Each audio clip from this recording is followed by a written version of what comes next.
ये माता रानी का हार।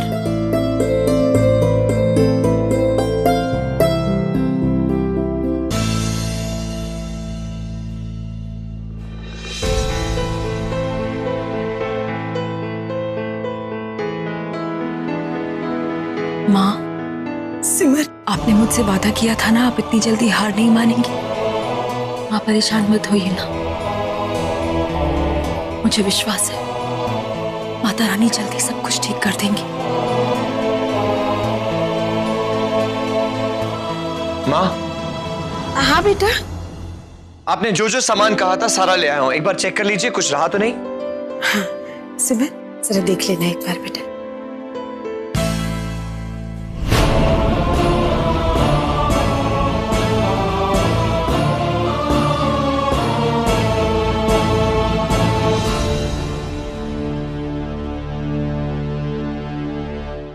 रूली,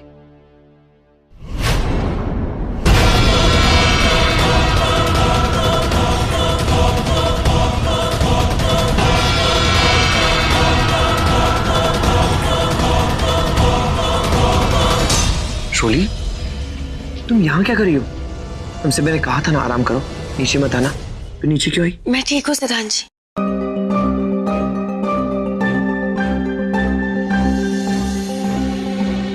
हे माता रानी, इस नागिन को पता नहीं चलना चाहिए कि पूरा परिवार इसकी सच्चाई जानता है।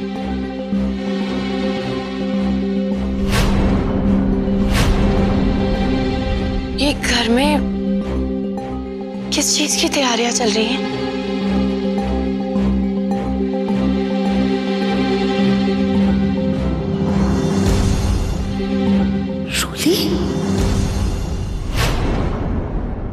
रूली, इसका मतलब दीदी और रूली ने परिवार वालों को मेरी असलियत के बारे में अब तक नहीं बताया, और बताती भी कैसे?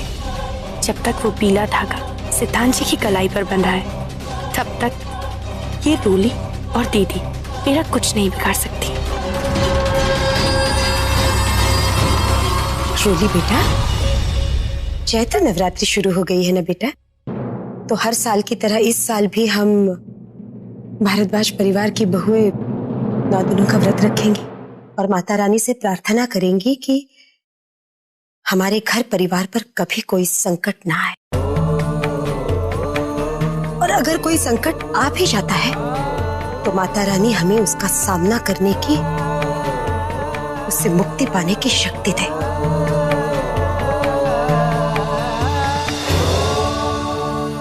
तुम भी हमारे साथ ये व्रत करोगी ना रूली बेटा? इस सर्पयोनी में मैं किसी भी तरह का व्रत रखने से प्रतिबंधित हूँ, पर मुझे इनके सामने ये व्रत रखना ही होगा। इन 9 दिनों का बहुत महत्व होता है। इन 9 दिनों के दौरान ही माँ दुर्गा महिषासुर से लड़ी थी और उस पर विजय भी प्राप्त की थी। इसीलिए तो कहते हैं ना बेटा कि जब भी धरती पर पाप का बोझ बढ़ता है या तमस बढ़ जाता है, तो इन 9 दिनों के दरमियान माँ दुर्गा इस पाप का विनाश करने के लिए किसी न किसी शक्ति रूप में प्रकट हो ही जाती है।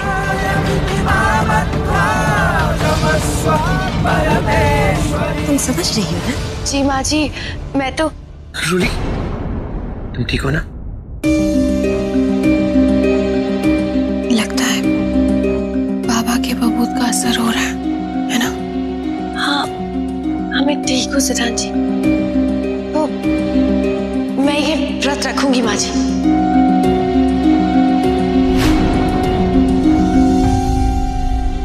माँ ये कोई व्रत नहीं रखेगी। नो। हम जानते हैं कि तुम ये व्रत रख नहीं सकते, लेकिन आज तो तुम्हें इस व्रत का नियमों का पालन उसी तरह करना होगा जिस तरह एक इंसान को करना पड़ता है। सिद्धांत जी, ये व्रत मैं सिर्फ अपने लिए नहीं, हम दोनों के लिए रख रही हूँ, ताकि हमारे इस रिश्ते पर माता रानी का आशीर्वाद यूं ही बना रहे और कोई भी बुरी नजर हमारे इस रिश्ते पर कभी ना पड़े। सिद्धांत जी, रूली जी को ये व्रत रखने दीजिए ना। मेरे कहने का मतलब है अगर ये अपनी सच्ची भक्ति से कुछ पाने की उम्मीद कर रही हैं तो हमें इन्हें रोकना नहीं चाहिए। और ये व्रत अपनी भक्ति की परीक्षा होती है और इससे गुजरने का हक रोली जी को भी मिलना चाहिए।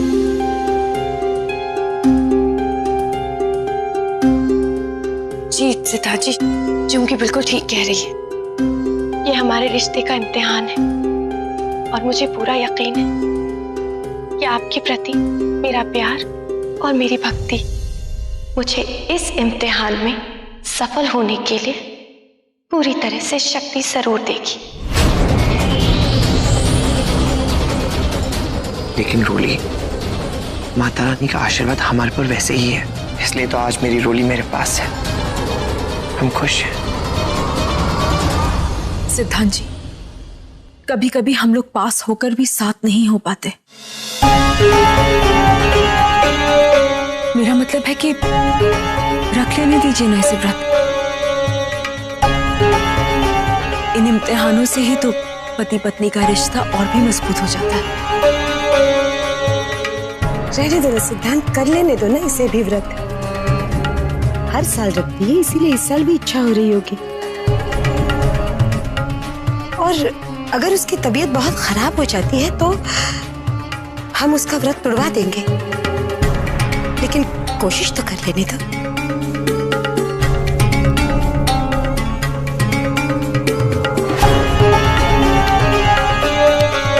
ओके, मैं तैयार होकर आती हूँ। हाँ बेटा।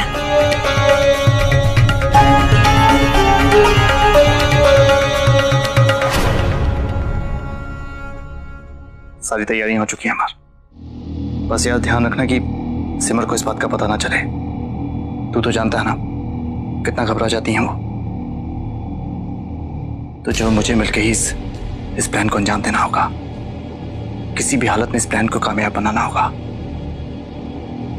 पास में फ्रूट्स तो चलते ही होंगे, वहां से पूछता हूँ। कम से कम रोली ठीक से उपवास तो कर पाएगी। तू सिद्धांत की फिक्र मत कर। मैं सिद्धांत को किसी भी बहाने से जयपुर भेज दूंगा।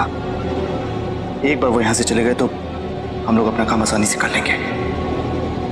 याद रहे, हमारे पास गलती की कोई गुंजाइश नहीं है। एक भी गलती मतलब पूरा प्लान फेल।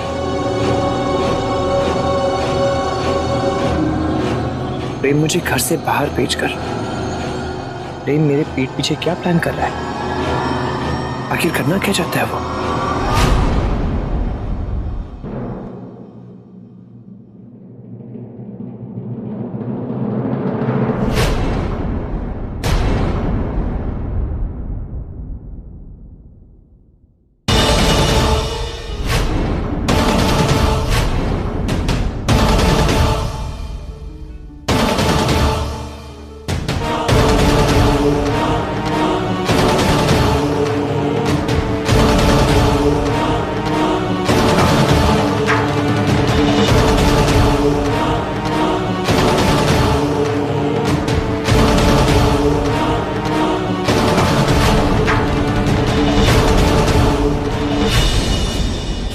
दूरजनाः परिहातव्यो विद्यायालं कृतोपसान मानिना भूषिता सर्पा किमस्तु न भयं करा। चाणक्य नीति का ये श्लोक तो तुमने सुना होगा ना। इंसान चाहे कितना ही ज्ञानी क्यों ना हो, लेकिन अगर उसकी आत्मा बुरी हो तो उससे दूर ही रहना चाहिए। उसी तरह सांप भी अपने मस्तिष्क पर गहना लेकर जन्म लेते हैं, लेकिन इंसान को आकर्षित नहीं कर पाते और इसीलिए इंसान उनसे डर के दूर ही भागते हैं। तुम चाहे कितनी ही कोशिश कर लो सजने संवरने की, लेकिन मेरे सिद्धांत जी कभी तुम्हारे नहीं होंगे। कम से कम मेरी मांग में सिद्धांत जी के नाम का सिंदूर तो है।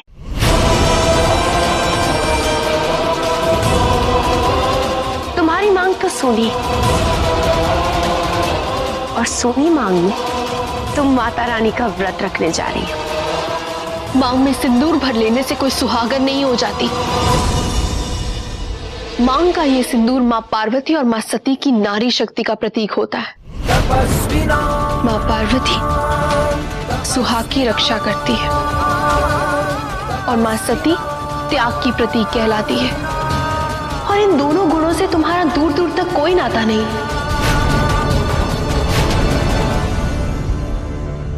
और वैसे भी जिस सिंदूर पर तुम इतना गुमान कर रही हो ना, वो तुमने मेरी मांग से छीना है।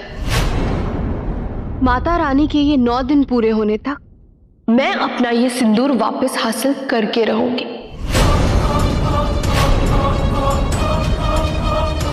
इन 9 दिनों के अंदर माता रानी की कृपा से सिद्धांत जी खुद अपने हाथों से मेरी मांग में सिंदूर भरेंगे और तुम कुछ नहीं कर पाओगी।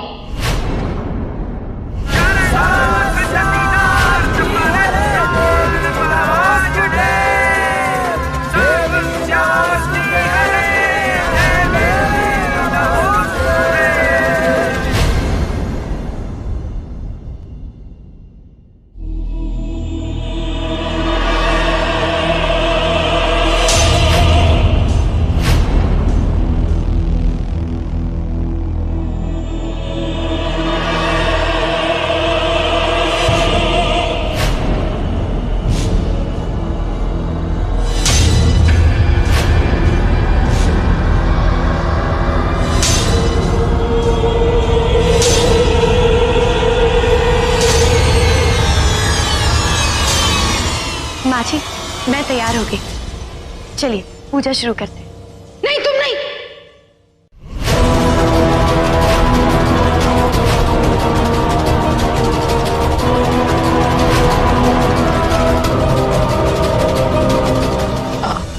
बेटा, करुणा चाची कहना चाहती है कि आज की पूजा सिमर के हाथों से होगी, है ना करुणा? जी भाभी। दरअसल बात यह है बेटा कि सिमर 2 महीनों बाद अपने घर लौटी है। कितनी तकलीफ सही है ये हम सब जानते हैं। और तुम्हें भी तो पता है, जब सिमर का मानसिक संतुलन खो गया था तब हम सब ने उम्मीद छोड़ दी थी। माता रानी की कृपा से आज वो अपने घर पर है, सबके साथ है, खुश है।